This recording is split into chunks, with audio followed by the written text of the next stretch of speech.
Chapter 24. Miss Bingley's letter arrived, and put an end to doubt. The very first sentence conveyed the assurance of their being all settled in London for the winter, and concluded with her brother's regret at not having had time to pay his respects to his friends in Hertfordshire before he left the country. Hope was over, entirely over, and when Jane could attend to the rest of the letter, she found little, except the professed affection of the writer, that could give her any comfort. Miss Darcy's praise occupied the chief of it. Her many attractions were again dwelt on, and Caroline boasted joyfully of their increasing intimacy, and ventured to predict the accomplishment of the wishes which had been unfolded in her former letter. She wrote also with great pleasure of her brother's being an inmate of Mr. Darcy's house, and mentioned with raptures some plans of the latter with regard to new furniture. Elizabeth, to whom Jane very soon communicated the chief of all this, heard it in silent indignation. Her heart was divided between concern for her sister and resentment against all others. To Caroline's assertion of her brother's being partial to Miss Darcy, she paid no credit. That he was really fond of Jane, she doubted no more than she had ever done. And much as she had always been disposed to like him, she could not think without anger, hardly without contempt, on that easiness of temper, that want of proper resolution, which now made him the slave of his designing friends, and led him to sacrifice his own happiness to the caprice of their inclinations.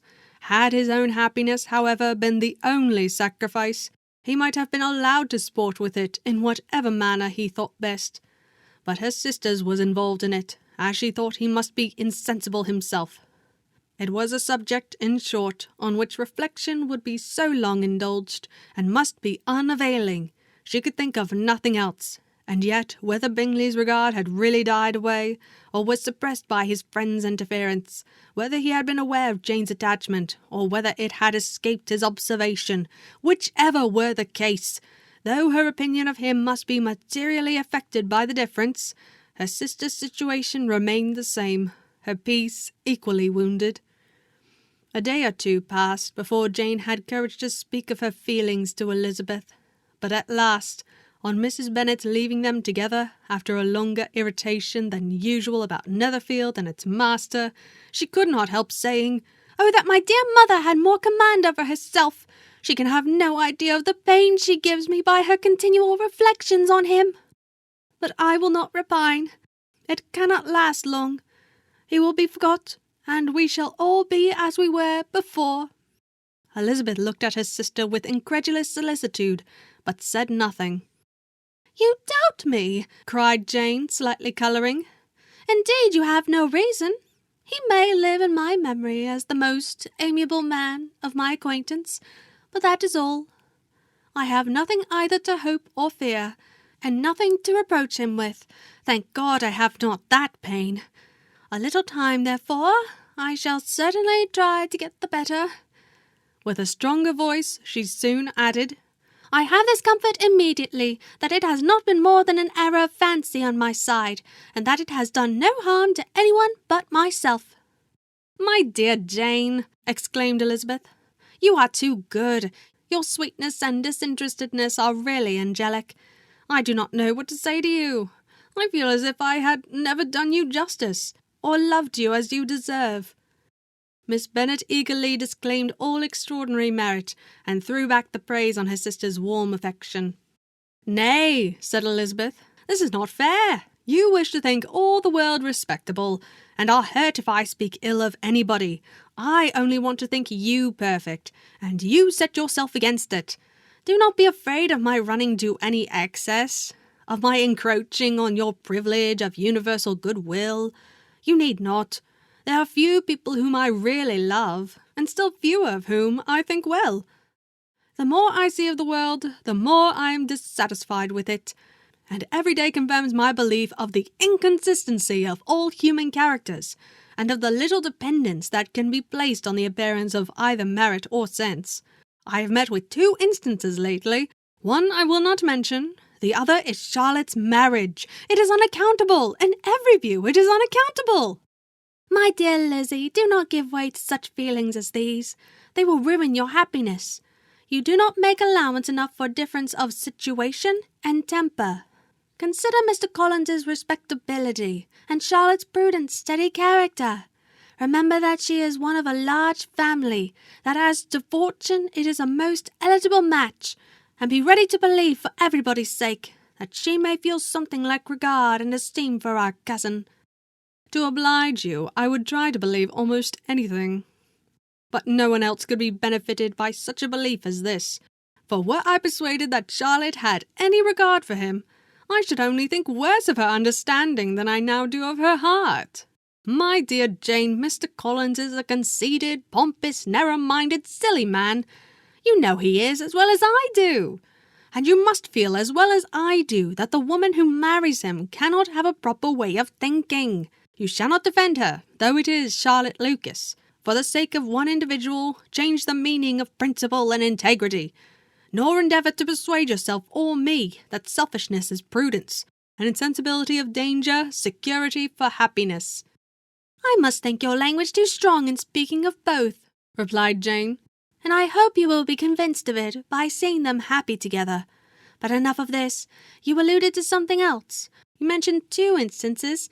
I cannot misunderstand you, but I entreat you, dear Lizzie, not to pain me by thinking that person to blame, and saying your opinion of him is sunk.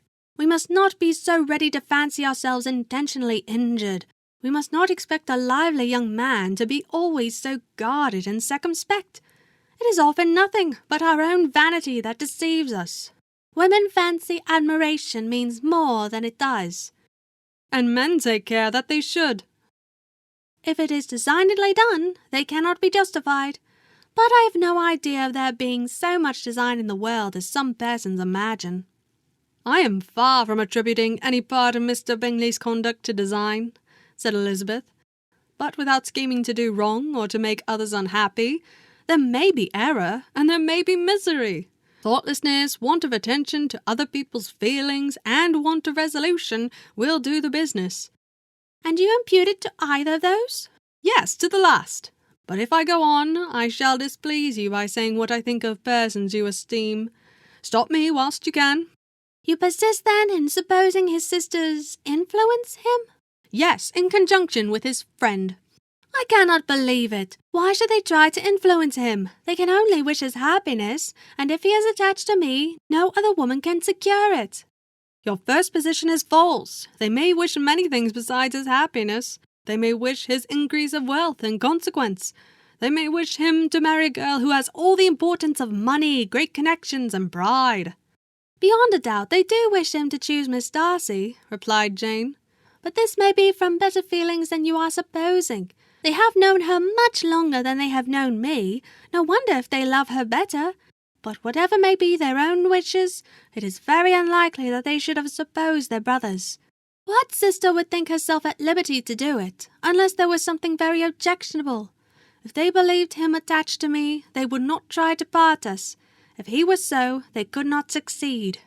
By supposing such an affectation, you make everybody acting unnaturally and wrong, and me most unhappy.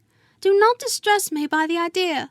I am not ashamed of having been mistaken, or at least it is slight. It is nothing in comparison of what I should feel in thinking ill of him or his sisters. Let me take it in the best light, in the light in which it may be understood. Elizabeth could not oppose such a wish, and from this time Mr. Bingley's name was scarcely ever mentioned between them. Mrs. Bennet still continued to wonder and repine at his returning no more, and though a day seldom passed in which Elizabeth did not account for it clearly, there seemed little chance of her ever considering it with less perplexity. Her daughter endeavoured to convince her of what she did not believe herself, that his attentions to Jane had been merely the effect of a common and transient liking, which ceased when he saw her no more. And though the probability of the statement was admitted at the time, she had the same story to repeat every day. Mrs. Bennet's best comfort was that Mr. Bingley must be down again in the summer. Mr. Bennet treated the matter differently. "So, Lizzie," said he one day, "your sister is crossed in love, I find. I congratulate her. Next to being married, a girl likes to be crossed in love a little now and then. It is something to think of, and gives her a sort of distinction among her companions. When is your turn to come? You will hardly bear to be long outdone by Jane. Now is your time. Here are officers enough at Meryton to disappoint all the young ladies in the country. Let Wickham be your man. He is a pleasant fellow, and would jilt you creditably." "Thank you, sir, but a less agreeable man would satisfy me. We must not all expect Jane's good fortune." "True," said Mr. Bennet, "but it is a comfort to think that, whatever of that kind may befall you, you have an affectionate mother who will always make the most of it." Mr. Wickham's society was a material service in dispelling the gloom which the late perverse occurrences had thrown on many of the Longbourn family. They saw him often, and to his other recommendations was now added that of general unreserve. The whole of what Elizabeth had already heard, his claims on Mr. Darcy, and all that he had suffered from him, was now openly acknowledged and publicly canvassed, and everybody was pleased to think how much they had always disliked Mr. Darcy before they had known anything of the matter. Miss Bennet was the only creature who could suppose there might be any extenuating circumstances in the case unknown to the society of Hertfordshire. Her mild and steady candour always pleaded for allowances, and urged the possibility of mistakes. But by everybody else, Mr. Darcy was condemned as the worst of men.